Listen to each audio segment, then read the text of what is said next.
Heyo, my Planet Coaster friends, Johnny5 Alive here, and welcome back to another Coaster Spotlight Contest Edition. Today's a very unique creation with a reverse-launched boomerang coaster, so stay tuned and let's check it out.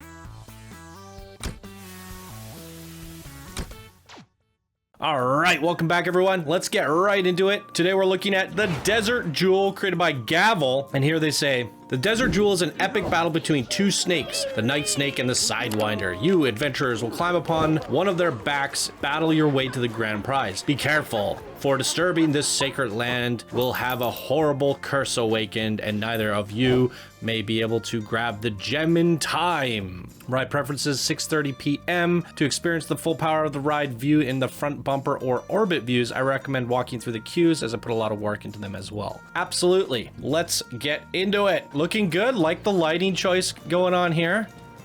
Very pretty temple. And we have the snake and the Sidewinder. Why don't we start with the Sidewinder? It looks like more people want to start with the Sidewinder, as there are more people in this queue.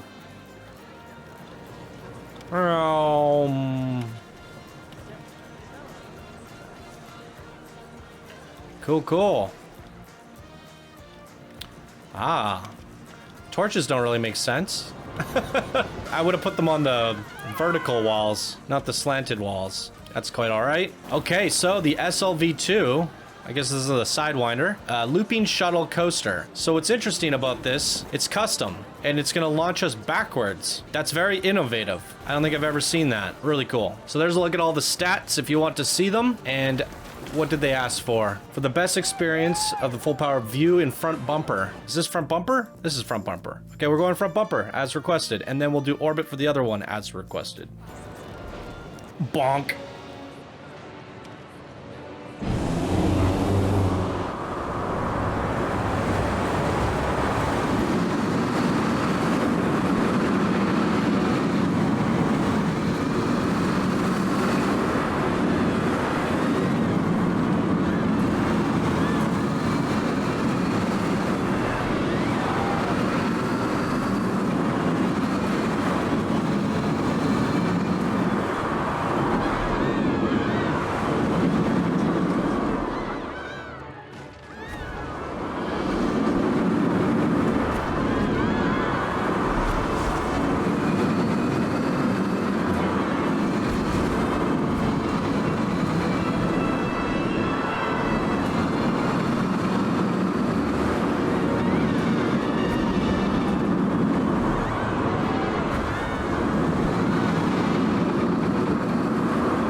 Interesting that you described the best experience to front bumper, yet it was really hard to see the dueling elements at all from that perspective. Yeah, so we're definitely gonna have to do orbit on this guy.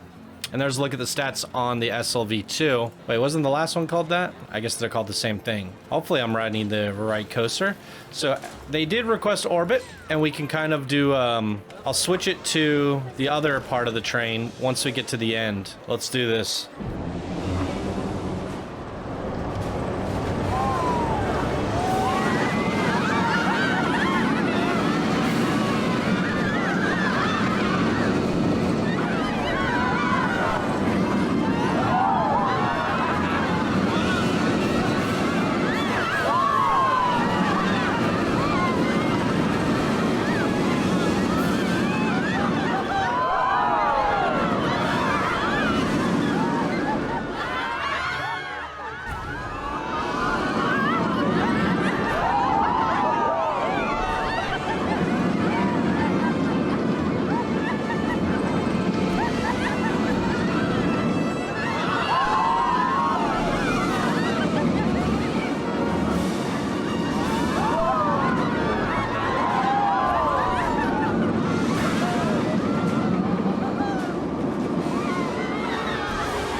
let's talk about it.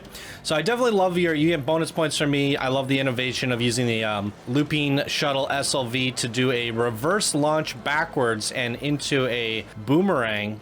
Basically a custom boomerang there. Really cool concept. The actual coasters themselves, they felt a little bit racy. There are dueling elements, a couple in there, but it felt very racy to me. More of a racing coaster than a dueling coaster. It's feeling a little bit bland on the exterior. I like the fact that you went for a desert, and I think the deserts, well, can be, I mean, the deserts are mainly sand, but I think what you can do is really get those hills. Like we have a hill back there, I would have covered that up with, I mean, you can actually go into the terrain paint itself and replace grass with sand, and the entire background would have become a desert. And I think that would have benefited you a ton. In fact, I think that custom biome with the lighting like that and replacing the grass right out with sand would have created something pretty darn amazing, and the background would have given you certain elements right then and there. Then you could make more sand dunes. It's a little bit hilly here. I just don't think it's enough. I haven't really played Assassin's Creed Origins, but I've been playing a lot of Odyssey. But Origins is basically all Egypt based, and I think you could probably draw a lot of inspiration with how they do their deserts.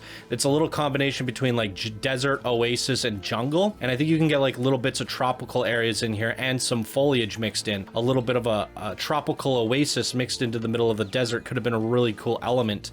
Some bits of water and stuff like that. I just feel like the terrain aspect of it is lacking, and you could have done an extra pyramid here or maybe one over here and just created a bit of like a trifecta factor in there and just bring it up a little bit, because other than some little things sticking out of the sand here and some hilly hills, it's not a whole lot going on. If we look at it from a top-down view, it's feeling a little bit bland, but the temple itself is great. I think this big boxy area could have been covered up a little bit better. You did say you put a lot of effort into your queue, but it's big and open. I think you could have tightened it up a little bit more and built something more extravagant about this temple. The queue area is actually bigger than the temple itself, which is the boarding station and the launch area, but this definitely shines a lot better. So I would like to see more of that, more of this intricate, ornate, Egyptian style details throughout your building itself, because it is something that you see the backside of on the coaster as you're coming back, and it just feels like an unfinished backside of a set. And I think that should have been polished around the back as well as it is on the front. That way it's hidden, and yeah, that way it's hidden. That's pretty much it for me on my feedback. I still think it's a really good advanced builder creation. I see the effort gone in. The triggered events are great. There's innovation. It's fun. It's a good spotlight. It's good content. Really nice lighting as well. So a strong effort and submission for the advanced builder brackets by Gavel. So keep up the good work. Gavel, what did you guys think? Leave your comments down below. And that's going to do it for this episode. Thank you all so much for watching. I hope you have a wonderful day, and we'll see you in the next contest submission. Bye now.